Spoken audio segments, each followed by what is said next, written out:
14. I know you said ICE has not been doing its job, but there have been a lot of deportations. What's going to happen coming up?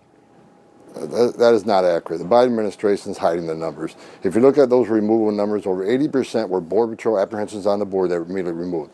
They weren't ICE removals. So if you look at what ICE has done in the interior of the United States under 4 years of President Biden, they have the lowest numbers of removals in the history of the agency, despite a historic illegal crisis on the southern border.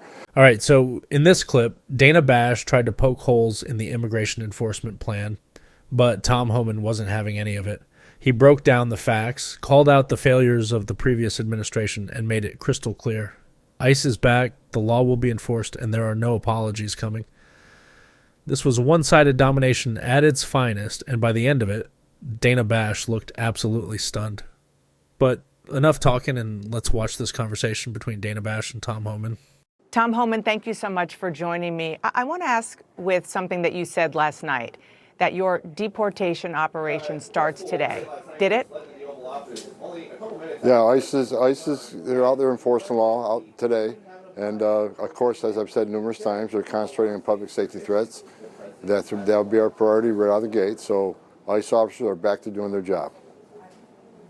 Where are these, are they actual raids? And how is it different from what we saw yesterday or the day before?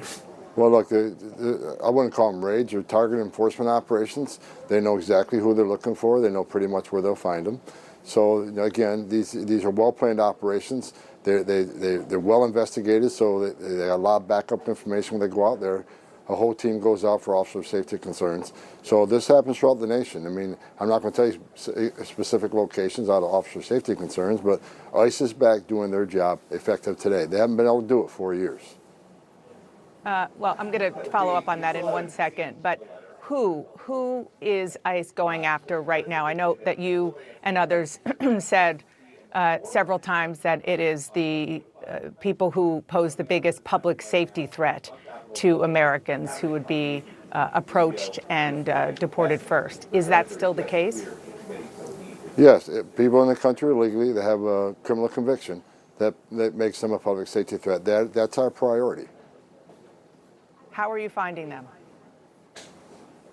Again, these ICE officers across the country have a non-detained docket. They know who these people are.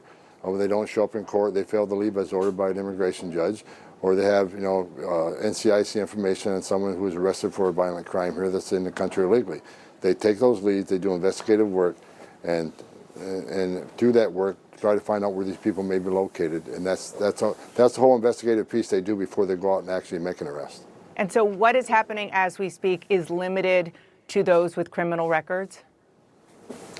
That's the target of this operation, but like I said many times, in places like sanctuary cities where we can't arrest a bad person in the jail, we would like to have access to the jail to arrest a criminal alien in the safety and security of a county jail, which is safer for the community, safer for the officers, and safer for the alien.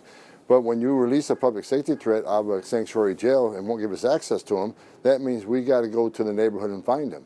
And we will find him. But when we find him, he may be with others. Others that don't have a criminal conviction but are in the country illegally, they will be arrested too. Because we're not going to strike, and this is the difference between the last administration and this administration. ICE is going to enforce the immigration law. There's nothing in the INA, the Immigration Nationality Act, says you got to be convicted of a serious crime in order to be removed from this country. So there's going to be more collateral arrests in sanctuary cities because they forced us to go in the community and find the guy we're looking for.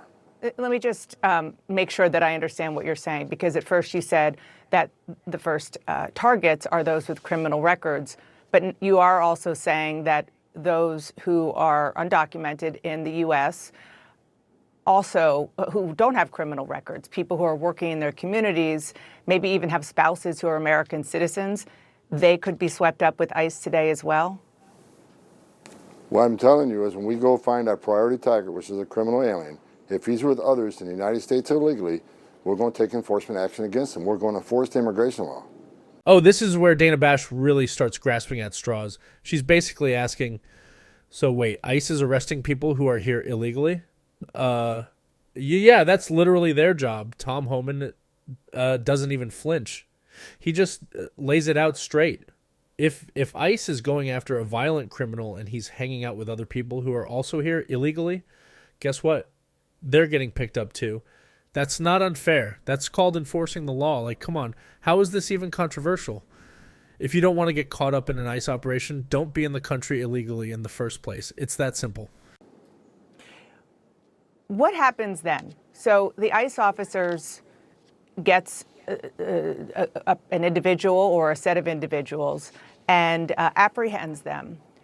What next? What do these ICE officers do with them? Because in some cases, and you know this far better than I, they haven't been deported in the past because their country of origin won't take them. Well, what happens after arrest? They're taken to an ICE office and they're processed and put in detention.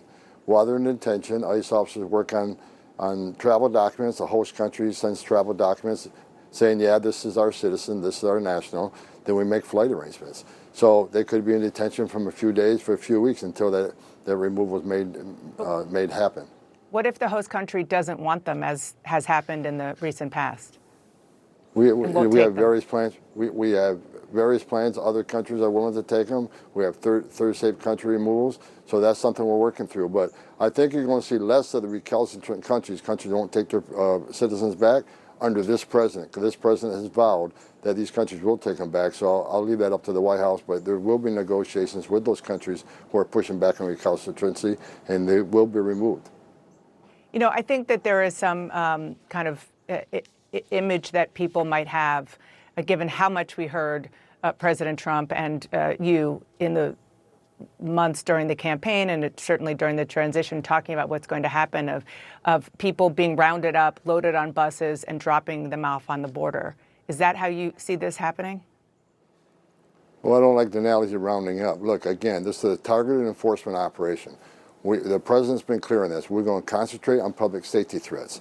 But in sanctuary cities, where they don't let us take that public safety threat into custody and the safety and security of a jail, we have to go find him. If he's with others in the country illegally, ICE will not turn the blind eye to that. ICE is going to uphold the oath they took. They're going to enforce the laws enacted by Congress and signed by a president. And they're going to do that without apology. I mean, if sanctuary cities force us in this position, that's exactly what's going to happen. How many deportations do you think that you can carry out this year? Last year, for example, the Biden administration did deport about 270,000 people, which is the most since 2014. I know you said ICE has not been doing its job, but there have been a lot of deportations? What's going to happen coming up? That is not accurate. The Biden administration is hiding the numbers. Dana Bash thinks she's got a gotcha moment with deportation numbers, and then bam, Tom Homan exposes the truth. The Biden administration is cooking the books. Yeah, sure, they claim 270,000 removals, but Homan drops the hammer. 80% of those were Border Patrol removals, not interior ICE operations.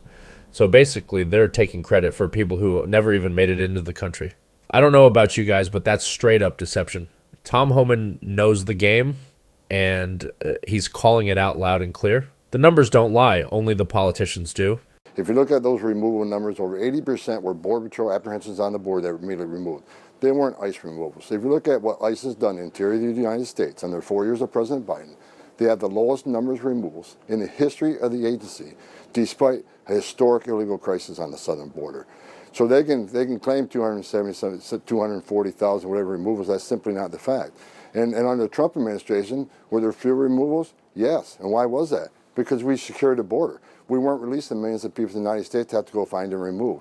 So it doesn't matter how many people were deported, it's how many people were released in this country, and millions were released into this country by the Biden administration that were not released by the Trump administration. I just want to be clear. I'm not obviously getting these numbers out of thin air. They are coming from the U.S. Customs and Border Protection Agency. You're saying that they're giving us false information? The numbers are accurate. I'm talking, where do those removals come from? And they're not interior ICE removals. 80% of those removals were arrested by Border Patrol. So ICE didn't make the arrest, Border Patrol did, and they were removed by ICE on the southern border. Understood. You told my colleague Caitlin Collins in December that you didn't know how many people you're going to depart because you didn't know the resources that you would have. How much money do you, and I understand that you've been in this job now for a matter of hours, but you've been working on it ahead of time for a long time. Do you know how much money you're going to need from Congress to carry this out? Look, I've been working with members of Congress, and the whole team's been working on to come up with a number that makes sense. But like I've said many times, we're going to use whatever money we have and do the most efficient operation we can. The more money we have, the more we can do. And I think this election proves that the American people support the removals of criminal aliens in this country. So I'm looking for Congress to come through and give us the budget we need. One of the president's executive orders suspends the U.S. refugee program, and that action could leave about 2,000 Afghans in limbo who were previously approved to resettle in the U.S., and that includes families of U.S. service members. Why shouldn't those people be allowed to come in the U.S. and stay as refugees? Look, we need to secure the border. We need to stop the bleeding, right? We can keep bailing the water out of the boat, but we got to plug those holes. So right now, it's all about securing this nation, securing the border, and we'll address that in the coming days. But right now, we're going to shut that border down and get a hold of this problem. What's happening on our border is the biggest national security vulnerability I've seen in my career, and I've got over 35 years doing this. We need to take action to secure the border, and we'll discuss the other policies down the road. But right now, it's all about securing the border and saving lives. So I just want to, again, make sure I understand this, because this is all new and very, very important with regard to the Afghan refugees, that it was a blanket executive order, but perhaps it could be amended or specific groups of people could be addressed as you get your arms around this? No, the order stands as is, but there's a lot of work that needs to be done. We know that a lot of these refugees weren't properly vetted. There are things we need to fix that the last administration broke before we allow the program to continue. So we're on it. We'll be discussing it more in the future. Okay, so Afghan refugees, children in some cases of U.S. service members, they are no longer safe in the United States? I want to say they're safe in the United States. The President issued an executive order to give us time to get our arms around this massive problem of immigration in the United States, massive vetting problem that we got to get our hands around. So that's where we're at. Okay, so they'll be deported or not let in if they're on their way? If they're in the country illegally, they have a problem. It's not okay to enter this country illegally if that's what you're talking about. But if they were admitted as refugees and now that law changed? And they'll be handled by a case-by-case basis. Dana Bash walked into this thinking she could spin the narrative, but Tom Homan was ready. No fluff, no nonsense, just cold, hard facts. He exposed the failures, shut down the weak arguments, and made it clear ICE is back, laws are getting enforced, and there's no more free pass for illegal immigrants. The bottom line, if you're in this country illegally, and especially if you're committing crimes, you better start packing your bags, because Tom Homan isn't playing around.